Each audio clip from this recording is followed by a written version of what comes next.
আসসালামু আলাইকুম। বাংলাদেশ বেতার সিলেট সংবাদ পড়ছি গুলজার আহমেদ।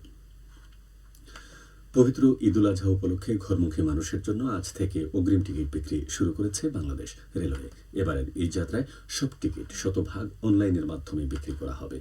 আজ থেকে শুরু হয় 17 মে পর্যন্ত চলবে ঈদ যাত্রার অগ্রিম টিকিট বিক্রি। একইভাবে 21 মে থেকে 25 মে পর্যন্ত ফিরতি যাত্রার টিকিট বিক্রি করা হবে। যাত্রীরা বাংলাদেশ রেলওয়ের অফিসিয়াল ওয়েবসাইট এবং রেল সেবা অ্যাপের মাধ্যমে এই টিকিট সংগ্রহ করতে পারবেন।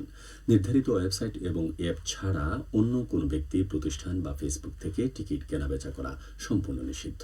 এছাড়া রেলওয়ে অনুমোদিত অন্য কোথাও কোনো ধরনের আর্থিক লেনদেন না করার জন্য আহ্বান জানানো হয়। এদিকে পবিত্র ঈদুল আজহাকে সামনে রেখে যাত্রী সেবা নিশ্চিত করতে বাংলাদেশ রেলওয়ের পূর্বাঞ্চল ব্যাপক প্রস্তুতি নিয়েছে। প্রস্তুত করা হচ্ছে 90টি ইঞ্জিন। এছাড়া বিশেষ ট্রেন ও বাড়তি কোচ যুক্ত করা সহ নানান পদক্ষেপ নেওয়া হয়েছে। সুনামগঞ্জে শিশু কিশোরদের অংশগ্রহণে আয়োজিত নতুন কুড়ি স্পোর্টসের সমাপনী ও পুরস্কার বিতরণী অনুষ্ঠিত হচ্ছে আজ। ক্রীড়াই হোক পেশা, পরিবার পাবে ভরসা, এই প্রতিপাদ্যকে সামনে রেখে আয়োজিত এ প্রতিযোগিতায় জেলার বিভিন্ন উপজেলার শিশু কিশোররা অংশ নেয়। আজ সুনামগঞ্জ জেলা স্টেডিয়ামে সমাপনী ও পুরস্কার বিতরণী অনুষ্ঠিত হবে। অনুষ্ঠানে প্রধান অতিথি হিসেবে উপস্থিত থাকবেন সংসদ সদস্য কলিমুদ্দিন আহমদ মিলন। অনুষ্ঠানে সভাপতিত্ব করবেন জেলা প্রশাসক মোহাম্মদ মিনহাজুর রহমান। মৌলভীবাজারের কমলগঞ্জ পৌরসভায় বিশুদ্ধ পানি সরবরাহ এবং স্যানিটেশন প্রকল্পের কাজ এগিয়ে চলছে। এতে ব্যয় হচ্ছে প্রায় 40 কোটি টাকা। প্রকল্পের আওতায় উচ্চ জলাধার, পানি শোধনাগার, অফিস ভবন, পাইপলাইন, অসহায় ও হতদরিদ্র পরিবারের জন্য স্বাস্থ্যসম্মত স্যানিটারি টয়লেট নির্মাণ, উৎপাদনকারী গভীর নলকূপ স্থাপন, ড্রেন নির্মাণ ও পাবলিক টয়লেট স্থাপন অন্তর্ভুক্ত রয়েছে। প্রকল্পটি বাস্তবায়িত হলে পৌর এলাকার সরকারি বেসরকারি বিভিন্ন প্রতিষ্ঠান সহ 5 সহস্রাধিক বাসিন্দা বিশুদ্ধ পানি ও স্যানিটেশনের আওতায় আসবে। সুনামগঞ্জের জগন্নাথপুর উপজেলায় অগ্নিকাণ্ডে ক্ষতিগ্রস্ত পরিবারগুলোর মাঝে ঢেউটিনো নগদ অর্থ বিতরণ করা হয়েছে। উপজেলা প্রশাসন ও দুর্যোগ ব্যবস্থাপনা কার্যালয়ের উদ্যোগেই এ সহায়তা বিতরণ করা হয়। অনুষ্ঠানে প্রধান অতিথি হিসেবে উপস্থিত ছিলেন মোহাম্মদ কয়সার আহমেদ। অনুষ্ঠানে সভাপতিত্ব করেন ইসলাম উদ্দিন। পরে উপজেলা বার্ষিক উন্নয়ন তহবিলের আওতায় বিভিন্ন শিক্ষা প্রতিষ্ঠানের প্রধানদের মাঝে গাছের চারা বিতরণ করা হয়।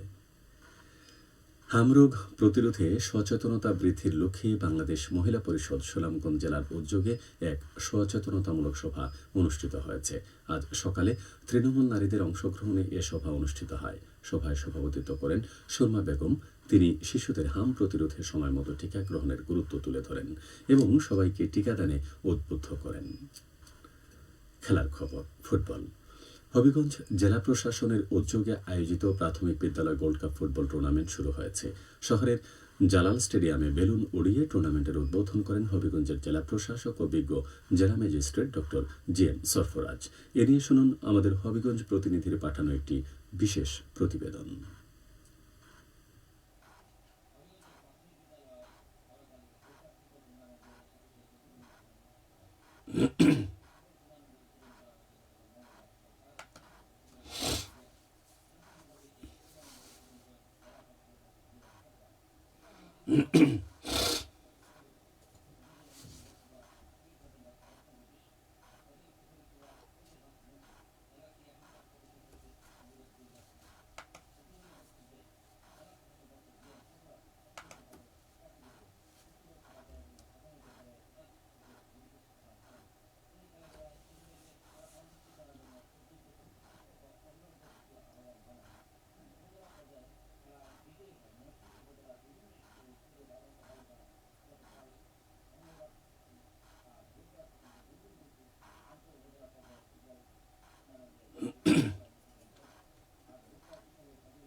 সবশেষে আবহাওয়া।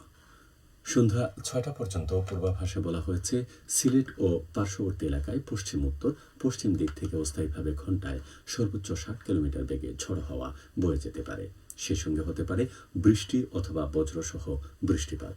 এসব এলাকার নদীবন্দর সমূহকে 1 নম্বর সতর্কতা সংকেত দেখিয়ে যেতে বলা হয়েছে। আজ সিলেটে সূর্যোদয় হয়েছে 5টা 9 মিনিটে এবং সূর্য অস্ত যাবে 6টা 28 মিনিটে। সংবাদ শেষ হলো। আমাদের পরবর্তী স্থানীয় সংবাদ প্রচারিত হবে বিকেল 4টা 30 মিনিটে।